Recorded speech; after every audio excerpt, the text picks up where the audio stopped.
Shalom Bapak Ibu Saudara yang dikasihi Tuhan, saya yakin dan percaya selalu ada sukacita bagi kita semua orang-orang yang percaya dalam mengasihi Tuhan. Mari kita siapkan hati kita, sebentar lagi kita akan mulai ibadah kita satukan hati kita dalam doa. Tuhan Yesus yang baik, terima kasih Tuhan atas kesempatan Tuhan kami udah bisa menyaksikan ibadah hari ini Tuhan. Tuhan biarlah Engkau yang pimpin ibadah kami hari ini Tuhan, biarlah Engkau yang beracara di tengah-tengah kami Tuhan, dan biarlah Roh Kudus-Mu yang mengurapi kami ya Tuhan. Sebentar kami ingin beribadah ya Tuhan, biarlah Engkau yang siapkan hati kami ya Tuhan. Haleluya, amin. Selamat beribadah. Tuhan Yesus selalu baik, dulu, sekarang, dan sampai selama-lamanya. Katakan amin.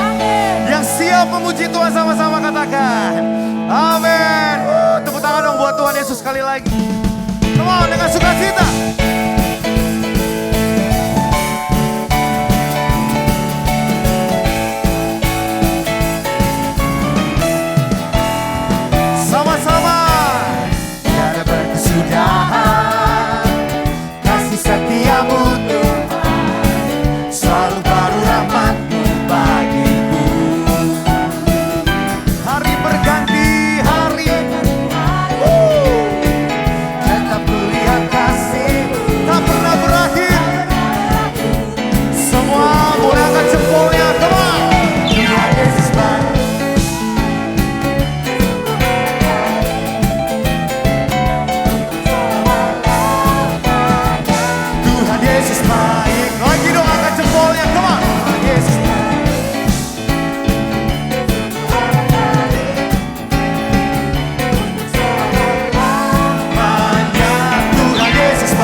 Sekali lagi ya saudara.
mau bersyukur kepada Tuhan.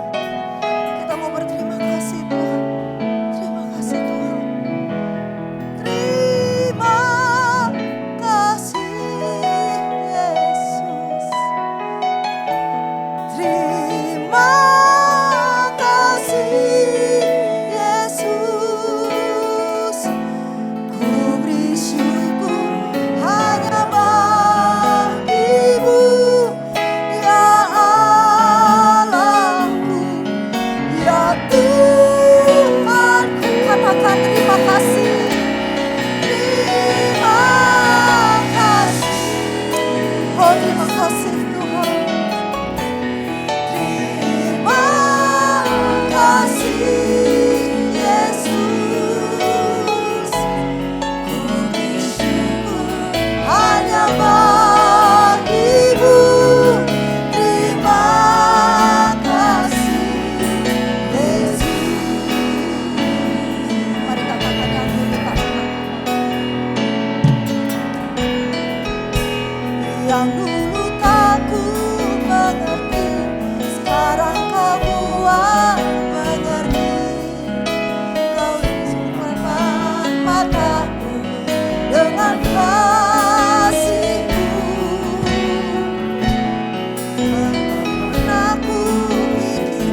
Shalom Bapak Ibu Saudara yang dikasihi Tuhan. Saya percaya hari ini adalah hari yang penuh sukacita, karena setiap kita boleh bersama-sama memuji, menyembah Tuhan, dan kita boleh mendengar isi hatinya Tuhan. Mari siapkan hati kita, harapkan sesuatu yang besar terjadi hari ini. Biar saudara yang lemah, saudara dikuatkan. Saudara yang sakit hari ini, saudara mengalami kesembuhan dari Tuhan. Mari kita berdoa. Kami bersyukur kepadamu ya Tuhan, karena kami percaya waktu kami memuji menyembah Tuhan, waktu kami mendengar firman Tuhan, sesuatu yang besar pasti terjadi dalam hidup kami. Terima kasih Bapa yang baik. Biar pengurapan Tuhan turun atas kami dan mengajar kami. Jika firman yang kami dengar hari ini, itu sungguh-sungguh boleh menjadi berkat bagi setiap kami yang mendengarkannya. Terima kasih Bapa. Berfirmanlah di dalam nama Tuhan Yesus. Mari semua kita yang siap dengar firman Tuhan katakan amin. Puji Tuhan, Bapak Ibu Saudara yang dikasihi Tuhan, kita akan dengarkan firman Tuhan. Tema khotbah hari ini merdeka di dalam Tuhan. Mari siapkan Alkitab Saudara. Kita akan baca beberapa ayat dan kita akan renungkan firman Tuhan. Yohanes 8 ayat yang ke-32. Dan kamu akan mengetahui kebenaran, dan kebenaran itu akan memerdekakan kamu. Perhatikan baik-baik. Dan kamu akan mengetahui kebenaran, dan kebenaran itu akan memerdekakan kamu. Bapak Ibu Saudara, kalau kita mau jujur, di dalam setiap perjalanan hidup kita pasti ada tantangan. Bisa itu tantangan, bisa itu godaan. Tapi hari ini Tuhan berkata, kalau kamu mengetahui kebenaran, dan kebenaran itu akan memerdekakan kamu. Artinya banyak orang-orang yang tanpa dia sadari, dia sedang terpenjara dengan kondisinya. Contoh saudara, ketika ada masalah, ada tantangan yang terjadi, ada banyak orang tidak bisa melihat Tuhan di sana. Dia mulai takut, mulai marah-marah, bahkan mulai meragukan keadaan apa yang sedang terjadi dalam hidupnya. Dia ragukan apa ada Tuhan atau tidak saat ini. Nah hari ini Tuhan berkata, kalau kita mengetahui kebenaran, artinya ketika kita tahu kebenaran itu ada dalam hidup kita, maka setiap saudara dan saya akan merdeka di dalam Tuhan. Amin saudara. Nah ada satu ayat lagi firman Tuhan berkata, Roma 8 ayat 28. Kita tahu sekarang bahwa Allah turut bekerja dalam segala sesuatu untuk mendatangkan kebaikan bagi mereka yang mengasihi Dia, yaitu bagi mereka yang terpanggil sesuai dengan rencana Allah. Firman Tuhan berkata kita tahu sekarang. Berarti ada banyak hal yang sebenarnya kita juga nggak terlalu mengerti kenapa ini terjadi. Tapi hari ini biarlah kebenaran itu memerdekakan kita. Kita mengerti betul. Apapun yang Tuhan izinkan, proses apapun yang kita alami, kita tahu ada Tuhan di sana. Ada caranya Tuhan untuk membentuk kita. Ada kuasa Tuhan akan menyertai kita. Ada amin saudara? Nah, ada satu cerita di dalam Alkitab dari Matius 14 ayat 22 sampai 33, itu judulnya Yesus berjalan di atas air. Kalau saudara baca, saudara buka Alkitab saudara, saudara akan temukan. Mereka itu baru selesai pelayanan dengan Tuhan Yesus. Mereka baru lihat 5.000 orang dikasih makan dari 5 roti, 2 ekor ikan.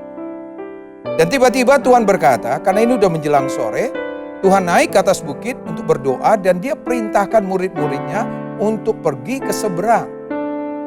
Saya percaya awalnya mereka penuh dengan sukacita, mereka begitu bahagia karena mereka bisa bersama-sama dengan Tuhan Yesus. Tapi tiba-tiba Alkitab bilang ini, tiba-tiba mereka menghadapi angin sakal yang besar, mereka mulai diombang-ambingkan oleh gelombang danau saudara, mereka mulai takut, bahkan mungkin mereka mulai bersungut-sungut. Ada di antara mereka yang sedang berkata mungkin, di mana Tuhan?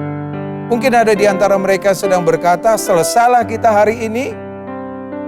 Dan tiba-tiba Yesus berjalan di atas air. Waktu mereka lihat Yesus berjalan di atas air, mereka berkata apa? itu hantu. Dan Tuhan berkata, tenang, ini aku. Bapak Ibu, saudara yang dikasihi Tuhan. Perjalanan hidup itu adalah sebuah pertandingan. Perjalanan hidup adalah sebuah proses pertumbuhan. Perjalanan hidup adalah sebuah tanggung jawab yang akhirnya kita pertanggungjawabkan di hadapan Tuhan. Saudara, mereka harus nyebrang dari satu pinggir danau ke pinggir danau yang lain. Baru lihat mujizat, baru mengalami sesuatu yang hebat, yang dahsyat. Dan tiba-tiba mereka menghadapi sesuatu yang gak enak. Bukankah dalam hidup kita seringkali kita mengalami hal-hal yang seperti itu?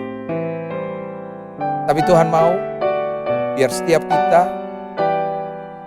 kita mengalami kemerdekaan di dalam Tuhan.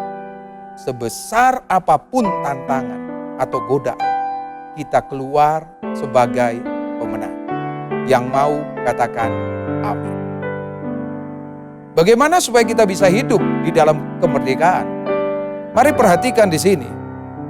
Matius 14 ayat 24 berkata, tetapi segera Yesus berkata kepada mereka, tenanglah, aku ini, jangan takut. Ternyata saudara, orang yang mau mengalami kemerdekaan di dalam Tuhan, dia harus mampu menguasai dirinya. Mari sama-sama katakan, kuasai diri. Amin, saudara. Saudara, kita harus bisa menguasai diri kita. 1 Petrus 4 ayat 7 bilang begini, kesudahan segala sesuatu sudah dekat. Karena itu kuasailah dirimu dan jadilah tenang, supaya kamu dapat berdoa. Kuasai diri supaya bisa tenang dan berdoa. Saudara, orang yang hidup dalam kepanikan, dia tidak akan pernah bisa menemukan jalan keluar.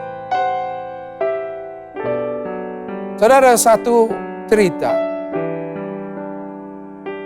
kejadian di mana sebuah gedung terjadi kebakaran yang luar biasa. Dan akhir dari cerita itu, ada begitu banyak orang yang mengalami kematian karena lemas, karena asap yang luar biasa. Dan waktu dilihat, saudara, ternyata posisi orang yang meninggal dengan pintu keluar itu tidak jauh, saudara. Tapi anehnya mereka bisa mati di situ. Kenapa? Karena mereka panik, mereka tidak bisa menguasai dirinya, sehingga mereka tidak bisa melihat jalan keluar. Dan hari ini saya berdoa, setiap kita apapun problem yang kita hadapi, jadilah tenang, kuasailah diri, dan mulai berdoa. Karena di dalam Tuhan pasti ada jalan keluar. Yang setuju boleh katakan amin. Itu sebabnya Tuhan berkata tenang-tenang, jangan panik. Biar hari ini kalau ada saudara kita di kiri kanan kita, kasih tahu sama mereka, tenang, tenang. Ada Tuhan yang selalu menyertai kita. Amin. Saudara, ini yang pertama. Tuhan mau setiap kita menjadi orang-orang yang merdeka. Dan bagaimana caranya supaya kita bisa merdeka? Yang pertama, kuasailah diri kita. Yang setuju katakan amin. Nah, saudara perhatikan yang kedua. Bagaimana supaya kita bisa mengalami kemerdekaan di dalam Tuhan? Saudara, ayat 29 dari Matius 14. Kata Yesus, datanglah, maka Petrus turun dari perahu dan berjalan di atas air mendapatkan Yesus. Semua murid-murid dalam keadaan panik, mereka dalam keadaan takut. Dan Petrus bilang begini, kalau itu Tuhan suruh aku berjalan di atas air. Tuhan bilang begini, datanglah. Saudara, mungkin saudara pernah dengar cerita ini. Ada seorang atlet, dia menyeberang di atas seutas tali dari satu tebing ke tebing yang lain dengan menggunakan satu alat seperti kayu atau bambu, dan dia bisa menyeberang sampai ke seberang. Dan dia nyebrang lagi kembali ke seberang di mana begitu banyak kerumunan orang. Dan orang-orang itu tepuk tangan. Dan dia tanya begini, saudara percaya nggak bahwa saya bisa nyebrang lagi dan balik ke sini? Mereka bilang percaya. Pertanyaannya yang kedua, dia bertanya gini, adakah di antara saudara yang mau ikut saya ke seberang? Saudara, suasana yang riuh, yang ramai tiba-tiba senyap, saudara. Kenapa? Karena tidak ada satu orang pun yang mau nyebrang bersama orang ini, saudara. Saudara, tiba-tiba ada satu anak lari dan dia naik di atas bahu orang ini. Dan orang semua teriak, mereka takut, mereka marah, saudara. Karena mereka khawatir anak ini akan jatuh bersama orang ini dan mati, saudara. Dan anak ini tetap ketawa, dia happy, dia ikut nyebrang. Sekali-sekali dia melihat ke belakang. Dari takut mulai pelan-pelan orang mulai kagum, saudara. Dan dia mulai bersama balik lagi ke tempat tujuan di seberang di mana orang begitu banyak. Dan orang tepuk tangan, saudara. Dan mereka tanya, "Nah, kamu gak takut nanti kalau jatuh dan mati?" Anak itu cuma senyum doang. Lalu ditanya lagi, "Kenapa?" Lalu dia pegang tangan bapak ini. Dia bilang, "Bapak ini bapaknya saya. Saya percaya kalau saya ada di bahu bapak saya, bersama bapak saya pasti selamat." Saudara dengar, Tuhan berkata, datanglah. Artinya orang yang mau hidup dalam kemerdekaan, dia harus punya hubungan yang dalam dengan Tuhan. Yang setuju katakan amin. Seringkali dalam hidup ini, kita hanya mengaku bahwa kita punya Tuhan yang hebat, Tuhan yang dahsyat, bahkan kita panggil dia Bapa. Tapi dalam keseharian, kalau kita mau jujur, hubungan kita nggak dalam dengan Bapa kita. Sehingga ketika ada masalah, kita mulai panik, kita mulai takut. Seringkali kita membangun hubungan dengan Bapa di surga karena kita punya kebutuhan. Karena kita sedang dalam situasi yang mungkin sulit. Kita butuh sesuatu. Tapi hari ini, Bapak Ibu Saudara yang dikasihi Tuhan, biar hari ini kita punya hubungan yang dalam dengan Tuhan. Orang yang merdeka di dalam Tuhan, mereka pasti punya hubungan yang dalam dengan Tuhan. Berkat, ujian, tantangan, godaan, itu gak akan pernah membuat hatinya jauh dari Tuhan. Itu gak akan membuat dia jatuh karena berkat. Dia gak akan pernah jauh ketika ada masalah karena hatinya melekat kepada Tuhan. Karena dia tahu pribadi ini adalah Bapa yang baik dalam hidupnya. Amin, saudara. Seperti anak ini, dia percaya betul kalau dia ada bersama dengan Bapanya, dia nyebrang dan kembali lagi pasti aman. Apakah Bapak Ibu Saudara, dalam situasi apapun yang saudara sedang hadapi hari ini, saudara sungguh-sungguh terhubung dengan Tuhan? Saudara dalam nggak dengan Tuhan? Ayo kita jujur di hadapan Tuhan. Kita nggak sekedar punya agama, tidak hanya sekedar punya Tuhan, tapi kita ada di dalam Dia. Yohanes 15 ayat 7 firman Tuhan berkata, "Jikalau kamu tinggal dalam aku dan firman-Ku tinggal dalam kamu, maka minta apa saja, maka kamu akan menerimanya." Belum ada kata terlambat buat kita, Bapak Ibu Saudara. Mari kita cek kedalaman kita dengan Tuhan. Apakah hari-hari ini kita banyak tenggelam dalam hadirat Tuhan? Banyak berdoa, memuji, menyembah Tuhan. Apakah firman Tuhan itu setiap hari memenuhi hidup kita? Karena firman itu akan memerdekakan kita.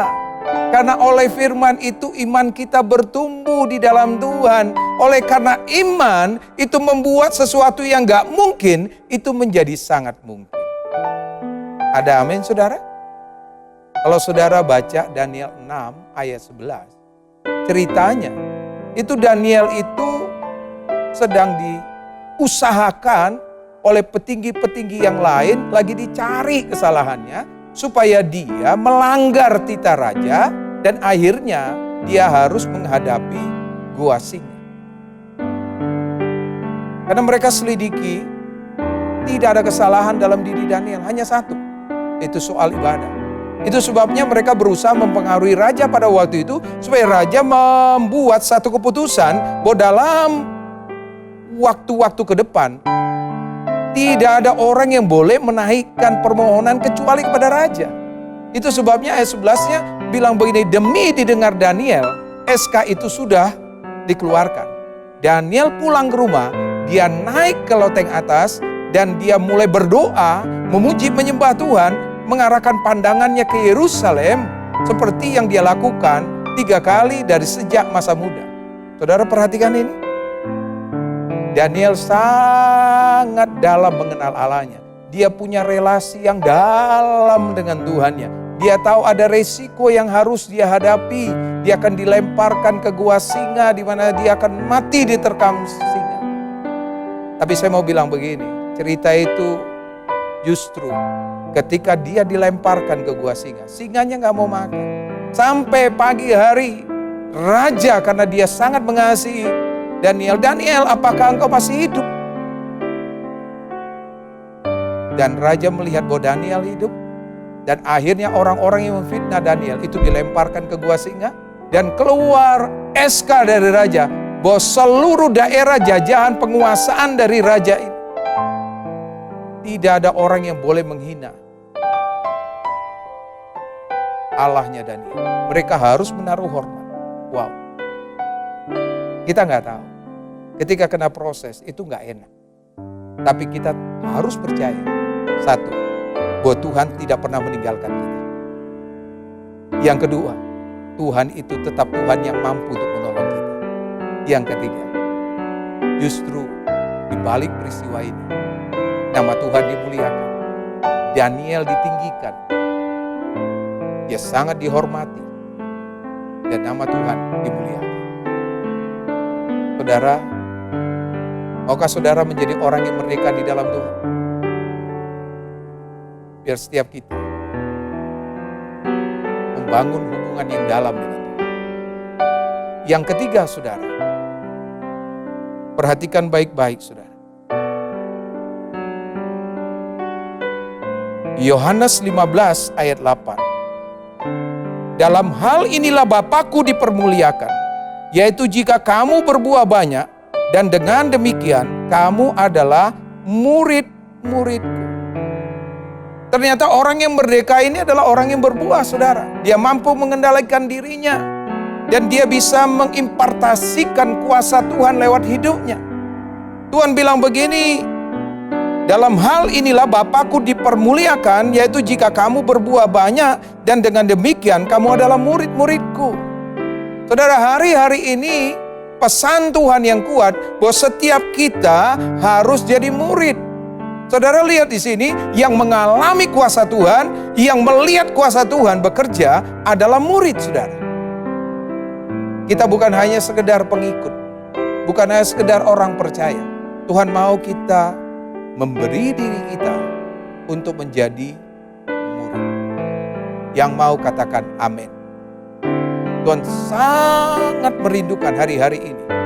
Dia boleh menjumpai setiap orang percaya. Mereka menjadi seorang murid. Siapa itu murid? Mereka yang percaya kepada Tuhan. Tapi dia juga mau memberi dirinya untuk dimuridkan. Dia mau belajar, dia mau diajar, dan dia mau untuk memuridkan orang lain. Supaya lebih banyak lagi orang-orang yang diselamatkan. Kalau saudara ingat, kisah 1 ayat 11. Ketika Yesus naik ke surga, yang melihat Yesus naik ke surga adalah murid. Dan malaikat Tuhan bilang ini, seperti engkau melihat dia naik ke surga, demikianlah dia akan datang kembali. Saya percaya harapan kita bukan hanya sekedar kita hidup bahagia, diberkati di bumi ini, tapi kita bisa berjumpa dia dan tinggal bersama-sama dengan dia untuk selama-lamanya. Dan kita percaya Yesus segera akan datang. Mari hari ini Bapak Ibu Saudara, jadikan diri kita murid. Saudara, mari bergabung dalam komunitas yang ada di gereja lokal. Setiap kita punya sahabat, kita bisa saling berbagi, kita bisa saling sharing, kita bisa saling membangun, kita bisa saling mendoakan satu dengan yang lain. Supaya apa? Supaya kita bertumbuh bersama-sama. Di gereja kita ada KUL. Saya mau dorong Bapak Ibu Saudara, bukan hanya sekedar saudara menjadi anggota gereja yang hari Minggu aktif ibadah, tapi saudara mulai menanamkan diri saudara ada dalam komunitas supaya saudara dimuridkan. Saudara perhatikan, yang bisa melihat kuasa Tuhan dan mengalami kuasa Tuhan adalah murid. Dan ujungnya setiap kita bisa melihat Yesus datang yang kedua kali dan kita masuk surga. Yang mau katakan amin. Nah, Bapak Ibu Saudara yang dikasihi Tuhan, betapa pentingnya setiap kita hari-hari ini mengalami kemerdekaan di dalam Tuhan. Biar setiap kita bukan hanya sekedar tahu ada Tuhan, tapi kita mengalami Tuhan dalam hidup kita. Kita mengimpartasikan kasih dan kuasa Tuhan, supaya dunia tahu bahwa ada Tuhan yang hidup, yang mengasihi setiap mereka, yang mengasihi kita. Yang mau katakan amin. Mari tundukkan kepala, kita mau berdoa. Bapa, kami mengucap syukur kepadamu buat hari ini, buat apa yang kami dengar, bahwa Allah turut bekerja dalam segala sesuatu untuk mendatangkan kebaikan. Dan ketika kami mengatakan kebenaran, maka kebenaran itu akan memerdekakan kami. Tuhan, terima kasih, biar kami menjadi orang yang menguasai diri kami. Kami menjadi orang yang dalam dengan Tuhan. Dan setiap kami boleh menjadi murid. Kami mau diajar dan mau belajar. Dan kami boleh memuridkan banyak jiwa. Supaya waktu Engkau datang, setiap kami boleh bersama-sama Tuhan di awan-awan yang permai. Bahkan kekal sampai selama-lamanya. Tuhan berkati anak-anak-Mu yang mendengarkan firman Tuhan ini. Meteraikan Tuhan. Wahyukan dirimu lebih dalam lagi. Kalau ada yang sakit hari ini, Tuhan jamah dan sembuhkan mereka. Kalau ada yang dalam keadaan sedih, Tuhan penghiburan Tuhan, kekuatan dari Tuhan, itu menyertai setiap anak-anak-Mu ya Tuhan. Terima kasih Bapa yang baik. Di dalam nama Tuhan Yesus, kami sudah berdoa dan mengucap syukur. Haleluya. Amin.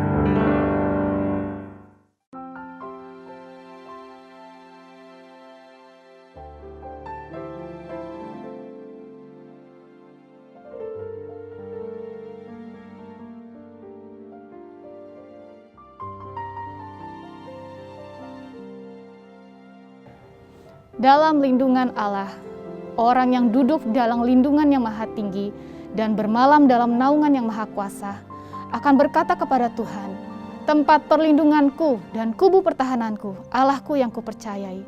Sungguh dialah yang akan melepaskan engkau dari jerat penangkap burung, dari penyakit sampar yang busuk. Dengan kepaknya ia akan menudungi engkau, di bawah sayapnya engkau akan berlindung. Kesetiaannya ialah perisai dan pagar tembok. Engkau tak usah takut terhadap kedahsyatan malam, terhadap panah yang terbang di waktu siang, terhadap penyakit sampar yang berjalan di dalam gelap, terhadap penyakit menular yang mengamuk di waktu petang. Walau 1000 orang rebah di sisimu dan 10.000 di sebelah kananmu, tetapi itu tidak akan menimpamu. Engkau hanya menontonnya dengan matamu sendiri dan melihat pembalasan terhadap orang-orang fasik. Sebab Tuhan ialah tempat perlindunganmu, yang maha tinggi telah kau buat tempat perteduhanmu. Malapetaka tidak akan menimpa kamu, dan tulah tidak akan mendekat kepada kemahmu. Sebab malaikat-malaikatnya akan diperintahkannya kepadamu untuk menjaga engkau di segala jalanmu. Mereka akan menatang engkau di atas tangannya supaya kakimu jangan terantuk kepada batu. Singa dan ular tedung akan kau langkahi. engkau akan menginjak anak singa dan ular naga.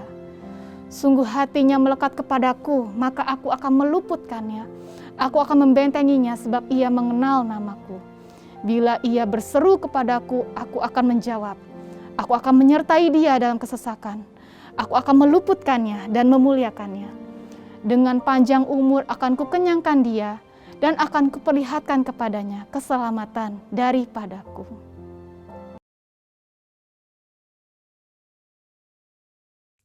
Shalom saudara, pernahkah saudara berpikir mengapa berbagai masalah terjadi dalam hidup saudara? Jika saat ini saudara sedang menghadapi berbagai pergumulan, ingatlah bahwa semua orang yang masih hidup di dunia ini tidak bisa lepas dari berbagai permasalahan dan kesulitan.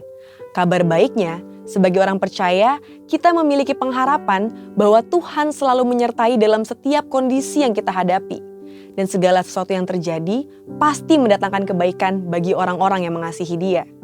Dalam Voice of Pentecost kali ini, kita akan belajar memahami apa sih maksud Tuhan mengenai ujian, godaan, dan teguran yang dialami orang percaya. Tuhan Yesus berkata dalam Yohanes 16 ayat 33, "Semua ini kukatakan kepadamu supaya kamu beroleh damai sejahtera dalam Aku. Dalam dunia kamu menderita penganiayaan, tapi kuatkanlah hatimu, Aku telah mengalahkan dunia." Dalam ayat ini, Tuhan memberitahukan kepada murid-muridnya bahwa orang Kristen pun tidak bebas dari penganiayaan dan berbagai kesulitan hidup. Dalam Alkitab, ada 3 macam pencobaan berdasarkan tujuan dan sumbernya. Pertama, pencobaan untuk menguji dan memurnikan. Tuhan mengizinkan orang-orang saleh dalam Alkitab untuk mengalami ujian dan pemurnian dalam hidupnya. Contohnya Ayub, yang merasa telah mengenal Tuhan lewat kehidupan yang diberkati. Tuhan kemudian memurnikan Ayub lewat pencobaan berupa kesulitan dan permasalahan. Namun sesungguhnya, ujian yang lebih berat terjadi ketika orang diberikan kesuksesan dan berkat oleh Tuhan. Seperti dalam kisah Salomo. Dalam kondisi diberkati dengan limpah, apakah mata kita tetap tertuju kepada Sang Pemberi berkat? Apakah Tuhan tetap menjadi kesukaan kita di atas segalanya? Dalam menghadapi pencobaan yang seperti ini, bagaimana seharusnya respon kita?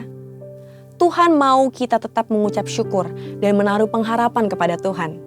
Ucapan syukur ini lahir dari hati yang melekat kepada Tuhan dan percaya bahwa pengharapan tidak mengecewakan. Kedua, pencobaan untuk menggoda manusia keluar dari hukum Tuhan. Yakobus 1 ayat 14 berkata, "Tetapi tiap-tiap orang dicobai oleh keinginannya sendiri karena ia diseret dan dipikat olehnya." Selain itu, pencobaan seperti ini juga dapat berasal dari iblis, seperti yang dialami Tuhan Yesus di padang gurun. Saudara, ada hukum alam dan hukum ilahi yang Tuhan sudah berikan untuk kehidupan kita. Contohnya, jika seseorang banyak mengkonsumsi makanan berkolesterol tinggi, memiliki potensi terkena penyakit jantung koroner. Jika seseorang tergiur ingin cepat kaya dan melakukan korupsi, maka akan tertangkap oleh KPK. Jika seseorang terpikat oleh investasi bodong karena dijanjikan keuntungan yang tidak masuk akal, maka akan mengalami kerugian. Apabila kita mengalami pencobaan seperti ini, kita harus meresponi dengan berbalik kepada Allah, lewat pertobatan dan kehidupan baru sebagai manusia rohani dan juga lawan dan perangi iblis yang mencoba mengambil keuntungan dari pencobaan ini. Sumber kemenangan kita adalah Yesus, yang tertulis dalam Ibrani 2 ayat 18. Karena ia sendiri telah menderita karena pencobaan, maka ia dapat menolong mereka yang dicobai. Ketiga, pencobaan untuk menegur manusia. Saudara terkasih, Tuhan selalu ingin membawa anak-anaknya ke jalan yang benar.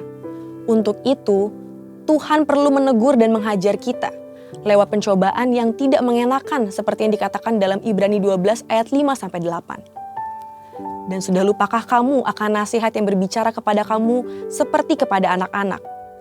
Hai anakku, janganlah anggap enteng didikan Tuhan, dan janganlah putus asa apabila engkau diperingatkannya. Karena Tuhan menghajar orang yang dikasihinya, dan ia menyesah orang yang diakuinya sebagai anak.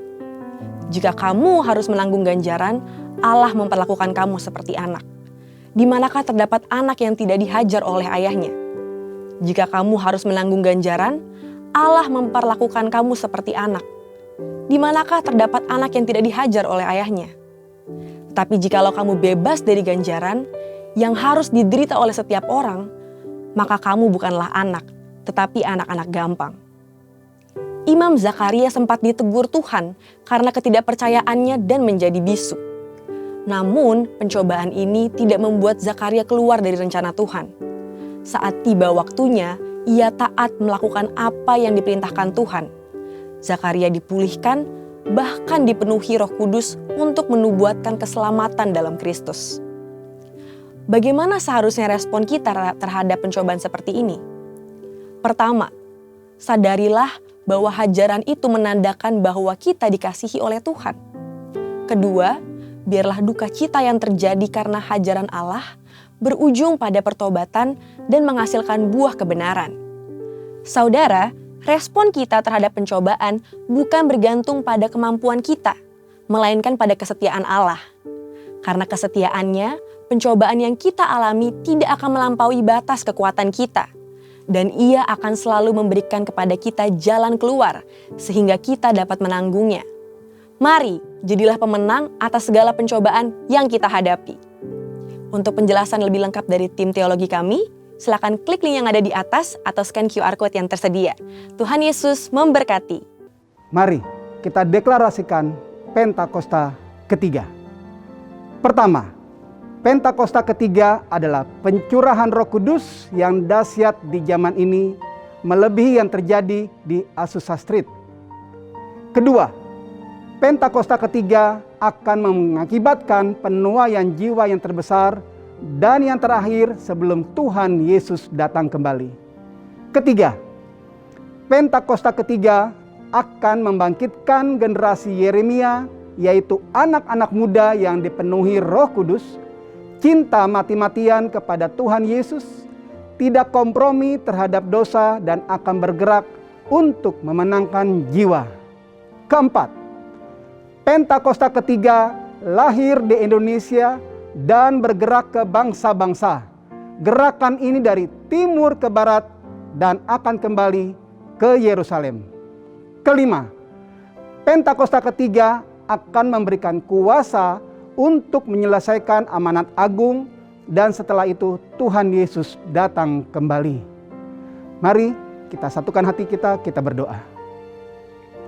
Bapa, di dalam nama Tuhan Yesus, terima kasih Tuhan untuk ibadah hari ini Tuhan. Biarlah kasih-Mu Tuhan, berkat-Mu terus Kau curahkan untuk setiap kami yang beribadah hari ini Tuhan. Engkau berkati umat-Mu Tuhan. Berikan mereka kesehatan ya Tuhan. Yang sakit Kau sembuhkan Tuhan. Yang usaha Tuhan, Engkau memberkati Tuhan. Berkat-berkat-Mu Tuhan. Apapun yang mereka kerjakan, pasti berhasil di dalam nama Tuhan Yesus. Rumah tangganya Tuhan, Engkau berkati ya Tuhan. Terima kasih Tuhan, terima kasih. Kami juga berdoa untuk gembala sidang kami, Bapak Pendeta Dr. Insinyur Niko Notoro Harjo, dan keluarga. Kau memberkati Tuhan kesehatannya Tuhan. Kau pakai lebih heran lagi ya Tuhan. Dan keempat wakilnya Tuhan, Engkau juga memberkati ya Tuhan kesehatan mereka semua Tuhan di dalam nama Tuhan Yesus. Kami berdoa untuk karayon kami, Gembala Host of Shalom Tuhan. Bapak Pendeta Beni Gunawan dan keluarga Tuhan. Engkau lindungi, Engkau sertai Tuhan. Engkau pakai lebihan lagi Tuhan. Berkati keluar masuknya Tuhan di dalam nama Tuhan Yesus. Dan pengembalaannya Tuhan. Di GB House of Shalom Tuhan. Dan pengembalaannya Tuhan. Engkau memberkati Tuhan Yesus. Terima kasih Tuhan. Terima kasih. Bapak kau juga berdoa untuk Indonesia. Biar lawatan-Mu terjadi untuk Indonesia Tuhan. Lawatan-Mu lebih lagi untuk Indonesia ya Tuhan. Kau sembuhkan Indonesia ya Tuhan dari COVID-19 ya Tuhan. Di dalam nama Tuhan Yesus. Engkau mau jamah untuk pemerintahan kami, untuk Presiden kami, Pak Joko Widodo, dan wakilnya Pak Maruf Amin Tuhan, para menteri Tuhan. Engkau memberkati, Kau lindungi Tuhan. Agar mereka punya tanggung jawab Tuhan dan takut akan Engkau ya Tuhan Yesus. Terima kasih Tuhan. Pulihkan Indonesia, sembuhkan Indonesia Tuhan, keamanan untuk Indonesia terjadi di dalam nama Tuhan Yesus. Terima kasih Tuhan untuk hari ini, kami mengucap syukur, kami akhiri ibadah kami Tuhan, dan kami akhiri untuk menerima berkat yang terbaik dari Engkau Tuhan. Sekarang terimalah berkat Tuhan, kasih karunia berlimpah-limpah daripada Allah Bapa dalam Anak yang tunggal Yesus Kristus, persekutuan yang manis dengan Roh Kudus menyertai saudara mulai hari ini. Sampai Tuhan Yesus datang menjemput kita di awan-awan dan bahkan sampai selama-lamanya. Yang percaya bersama-sama katakan, amin.